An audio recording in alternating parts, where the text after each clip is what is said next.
வீட்டு வாடகை விதிமுறைகள் சட்டம் 2025 வாடகைக்கு குடியேறுவோர் மற்றும் வீடுகளை வாடகைக்கு விடுவோருக்கு புதிய விதிமுறைகள் வகுக்கப்பட்டுள்ளன.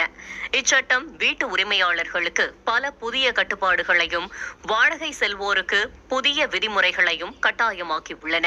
இந்த சட்டத்தின்படி இனி வீடுகளுக்கு 2 மாத வாடகையை முன்பணமாக கொடுத்தால் போதுமானது. வணிக கட்டிடங்களுக்கு 6 மாத வாடகையை முன்பணமாக வசூலிக்கலாம். வீட்டை வாடகைக்கு விட்டால் அந்த ஒப்பந்தத்தை உரிமையாளர் 2 மாதங்களுக்குள் பதிவு செய்திருக்க வேண்டும்.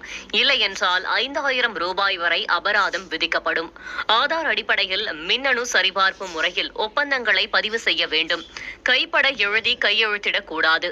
ஒருவர் வாடகைக்கு வந்த பிறகு 12 மாதங்கள் கழித்துதான் வாடகையை உயர்த்த வேண்டும். அவ்வாறு உயர்த்துவதற்கும் 2 மாதங்கள் முன்பே நோட்டீஸ் மூலம் வாடகைதாரர்களுக்கு தெரிவிக்க வேண்டும்.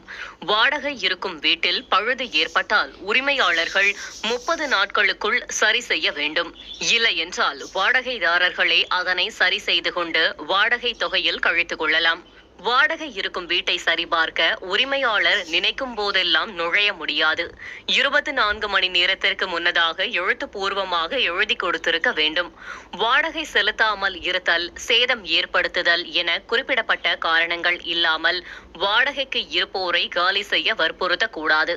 வாடகை தகராறு வழக்கு, வீட்டை காலி செய்யும் வழக்கு போன்றவற்றிற்கு இனி 2 மாதங்களில் தீர்ப்பு வழங்கப்படும். இதற்கான சிறப்பு தீர்ப்பாயம் அமைக்கப்பட்டுள்ளது. வீட்டு வாடகை 50,000 ரூபாய்க்கு மேல் இருந்தால் TDS பிடித்தம் செய்ய வேண்டும்.